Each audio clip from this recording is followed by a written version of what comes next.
Emmanuel Levinas is one of the most important postmodern French philosophers. His main contribution to philosophy is The Ethics of the Face, which focuses on the relation of the self to the other human person.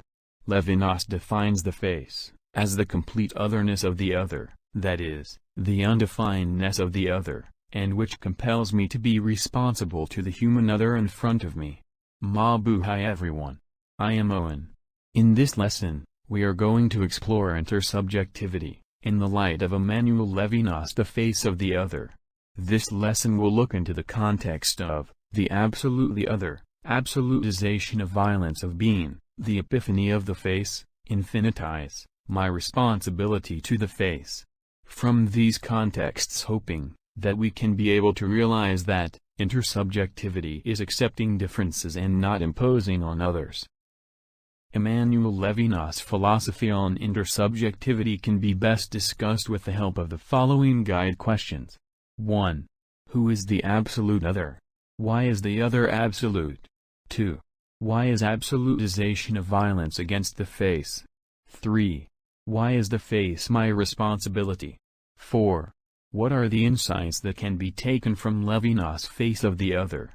Each question will be posted and asked before the discussion of the topic related to the question. In doing so, each question will guide the discussion, and answering the question will assess the depth of our understanding of the lesson. Our discussion of Levinas' Face of the Other begins with establishing the idea on the absolute other. In this topic we are going to answer the questions: who is the absolute other? Why is the other absolute? The absolute other is the other, we mean the human person who is not you. I see the other, but I am not the other.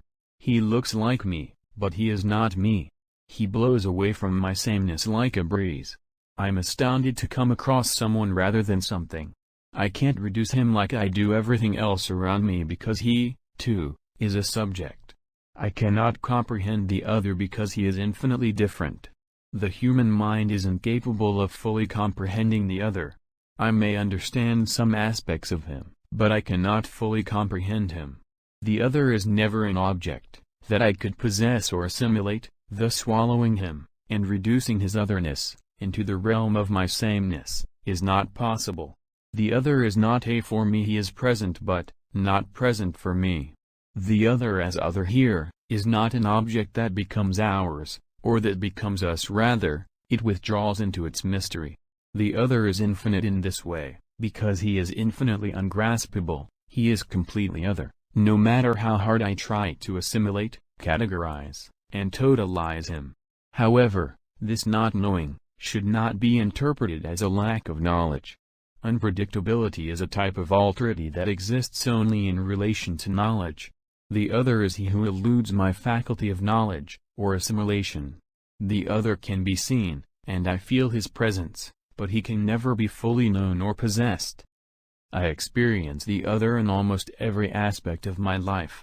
I can't continue to ignore what my senses tell me.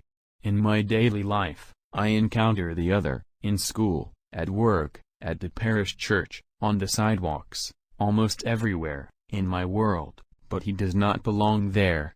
In this way, I respond the other, despite being completely different, can still communicate with me.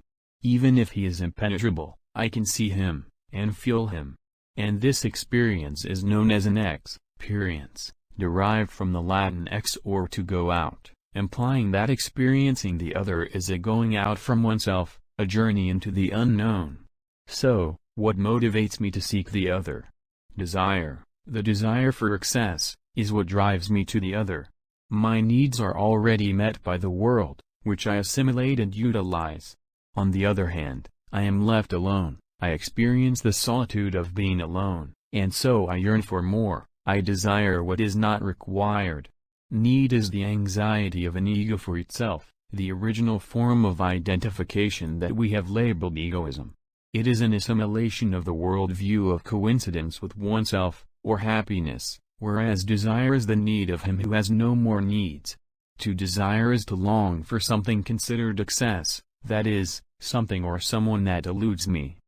Following the discussion about the absolutely other, is on absolutization, in which according to Emmanuel Levinas, absolutization is a violence of being. To discuss this topic clearly, this question will be of help: why is absolutization a violence against the face? But before dealing with absolutization, let us talk first about totalization, since it is an idea that is directly linked with absolutization. The self's natural attitude toward the world is one of assimilation and utilization. Everything I assimilate and learn becomes a part of me, and thus the same. Totalization refers to my insistence on knowing, categorizing, assimilating, and possessing the other. Totality means sameness, or, in Levinas' words, being at home in oneself. Totalization is the act of making what is other part of the same in order to continue being at home. Totalization is thus a swallowing, but this does not imply that totalization is only limited in this way. Totalization encompasses possession, utilization, conquering, and so on. Before the other and his astounding presence, I am preoccupied with preserving my being surviving, and this is what drives me to totalize, that is, to swallow the world around me. The outside of me solicits it in need, the outside of me is for me, I say to the world outside of me. Ipseity, that is I am from the beginning the same to me ipse, and ipseity that I can identify every object, every character trait, and every being. It is a jouissance or innocent enjoyment of life. Innocent because there is no recognition of the other's presence. It is defined by necessity. It is what we call economy, and it eventually becomes an egonomy, or the I making the law for things outside of myself, subjecting them to my consumption and use. There is a centripetal movement towards me, an egology. In Husserl's words, everything is a for me. Totalization is not inherently bad. More than once, Levinas insisted that a systematic totality is indispensable for human practice and theory. What he fights against is not totalization, but its absolutization. When totalization is applied to things, especially those we need for survival, it is still jouissance, or innocent enjoyment of the world. It is demonized because totalization applied to people becomes tyranny, and absolutization. The violence or abuse of totalization can take many forms, ranging from the simple act of reducing the other, to what I see or want him to be, to the most heinous acts of racism, and murder in the fullest sense of the word. There are historical examples of these. Levinas is that of the Nazis' infamous Holocaust, or Shoah, as Shorthand would call it, of European Jews. Hitler's hatred of what is different, in this case, the Jews, led to Nazis' atrocities of the Jews. Also the cases of discrimination which evolve in every generation. Discrimination which led widespread violence against the other, comes in many forms. These may originate from the color of the skin, nationality, gender, status etc. but these forms of discrimination can be synthesized into justification due to being different. But this is reminiscent of an ego that is in itself like a sound that would resound in its own echo, the note of a wave which is not once again consciousness. Having established a clear philosophy on the absolute other, and absolutization, we are ready to discuss the central topic of this lesson, which is the face. In this topic, we are going to focus ourselves on the concept of the face as the Kaloban, thus the questions. Why is the face is the human person's Kaloban? The phenomenon in which I encounter the other is termed by Levinas as the epiphany of the face. The face stands for the whole absolute otherness of the other. The face is signification, and signification without context. The face is a meaning all by itself. The face is a sort of metonymy taking apart to mean the whole. By face we mean the whole human person in front of me. The paradox of the face is that I see the face which is the countenance, but the face per se of the other is invisible because it is Kaloban. Levinas contends that, the face is as if inviting us to an act of violence, but at the same time, the face is what forbids us from committing violence. The other, absolutely other, carries with it a command, "Thou shalt not kill." Taken positively it means, "Please take care of me." Thus, this is simultaneously a plea as it is a command. This makes the face ethical. The face stands for the whole person of the other, his or her kalooban inner whole self.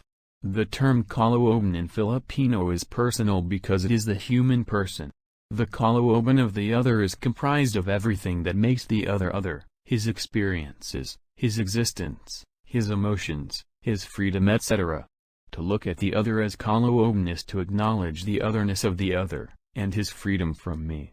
May kalaya anang kapwa ko bilang kalooban na magbigay kahulugan sa kanyang buhay.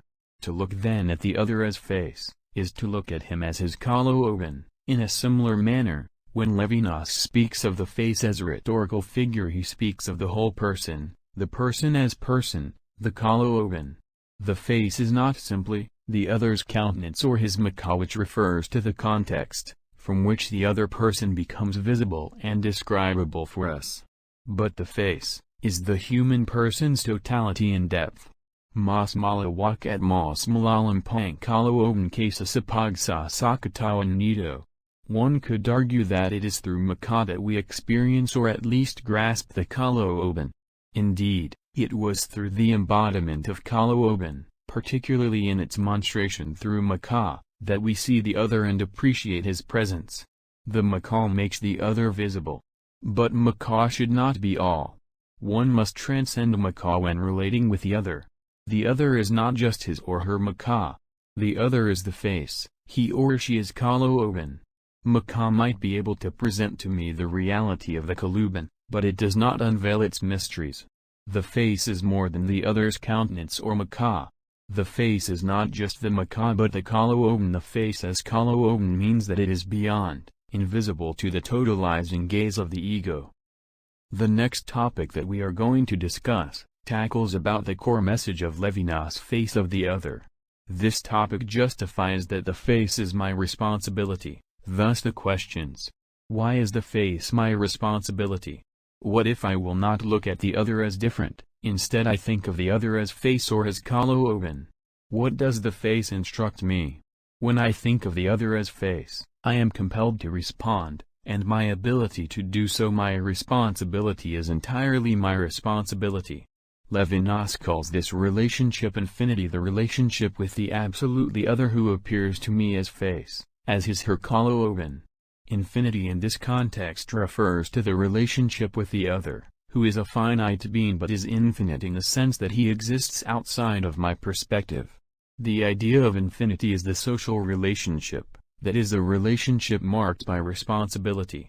A paradigm shift from an ego-centered world to an other-centered one. The face is a response, ability of love. This implies the demand to accept the other as other.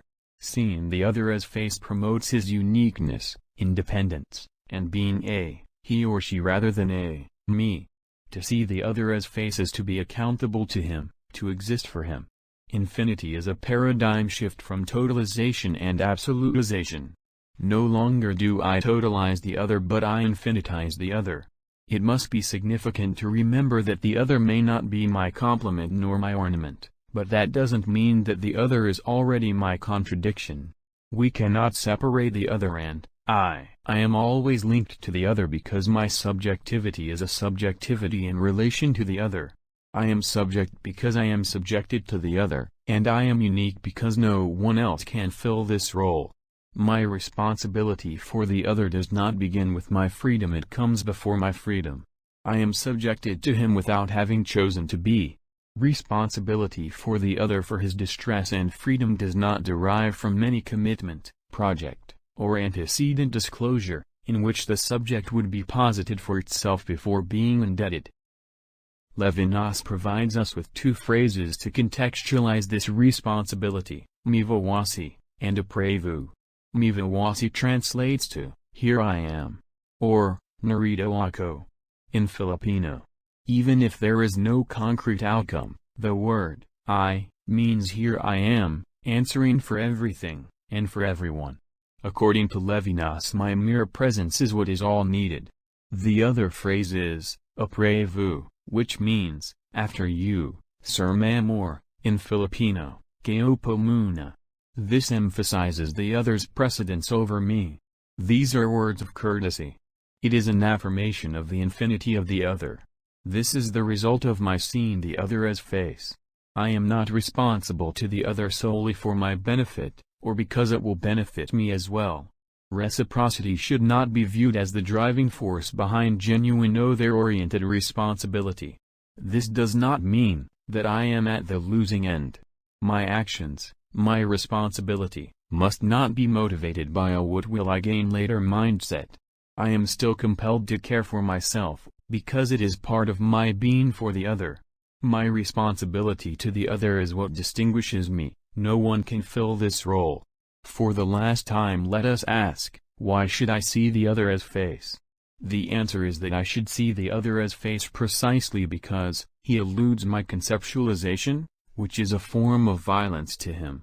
It is an ethical violation as well as an epistemic phenomenon. To see him as face, as his kalogen, rather than just maka, means to be responsible to him for the rest of my life. I am responsible for promoting his otherness, that is, his well-being. Furthermore, as Levinas claims, if the face is the source of all meaning, then the face is also the source of the meaning of being, that is, I exist for the other. The trick is to get out of my head, of thinking first, and start recognizing the face in front of me. We come now to the main concern of this topic, the lessons that the ethics of the face wants to impart to us, which are still significant today. Thus, the question, what are the insights that can be taken from Levinas' face of the other? Levinas offers lots of good insights for achieving authentic intersubjective relationship. First, Levinas' ethics reminds us of our moral duty and infinite responsibility to the last, the least, and the lost. Levinas' ethics of the face is most applied to people with disabilities, the underprivileged in the society, the different, and the sinners whose weakness and vulnerability have always been taken advantage by the society. In our country, it's always part of everyday news that mostly poor people are blamed for crimes.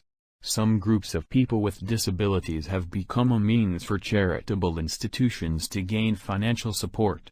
Those who are different are stereotyped, and worse, discriminated for fun and pressure from the majority, because they are different.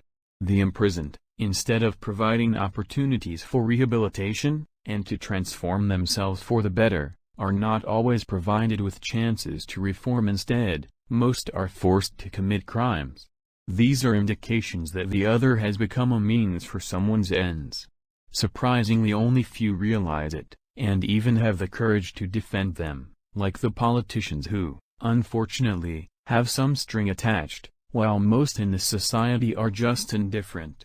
This, for Levinas, is not the right way. We have to go beyond ourself, our needs, our rights, and demands, and focus more on our duty to the other. We have to go beyond our common school duty of having once a year reach-out program for those people, or organize activity for them, or just join them in demonstration. Levinas reminds us to embrace the fact that our responsibility to other is personal, mine alone.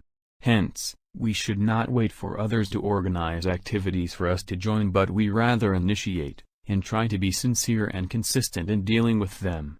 The vulnerable others are not necessarily the one in the street, but the people with needs that we encounter every day. They are simply our neighbors, members of our family, and even our class or schoolmates. Usually, the other does not actually need something from us but only companionship, someone to talk to who has the heart to listen.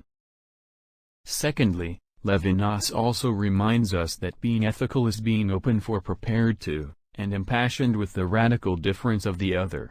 Our society has taught us what is moral and immoral, good and bad, right and wrong. They serve as standards of living in order for us to thrive together harmoniously.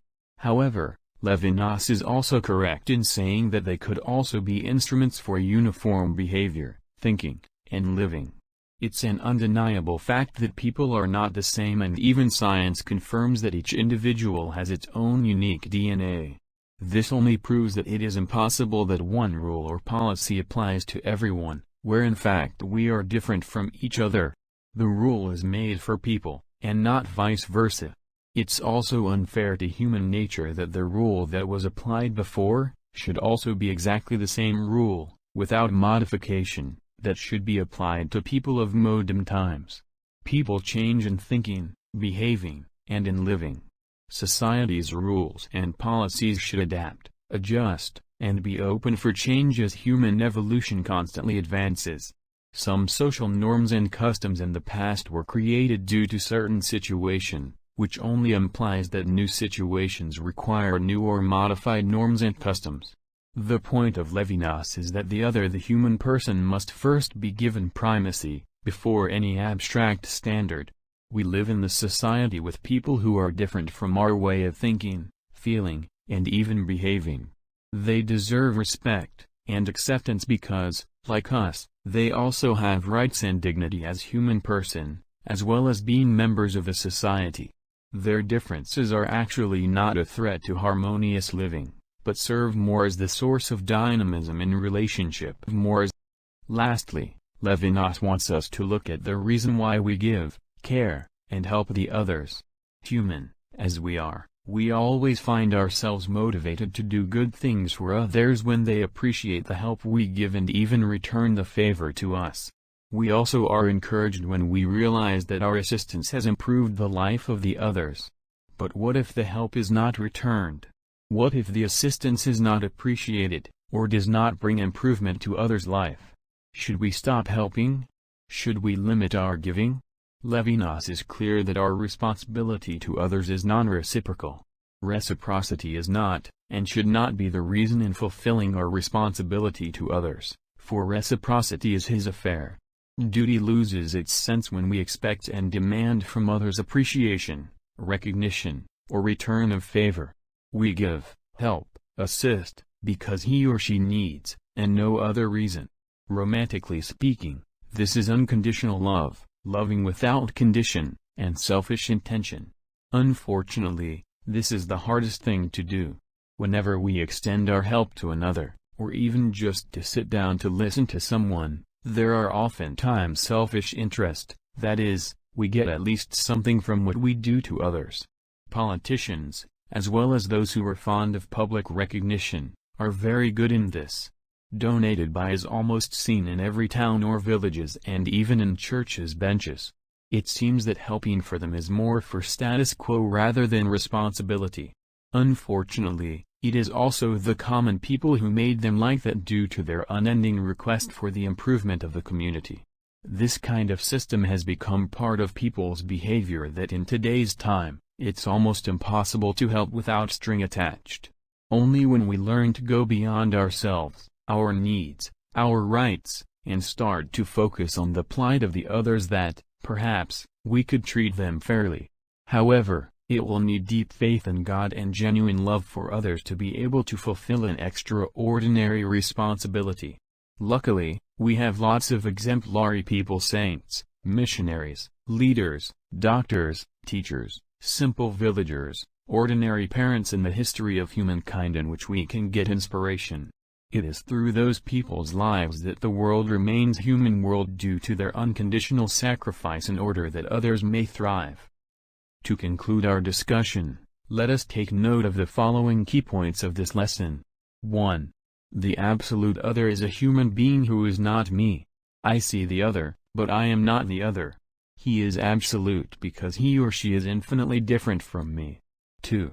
Totalization is the act of making things the same in order to stay at home, and totalization applied to the other is absolutization, which is the violence of being.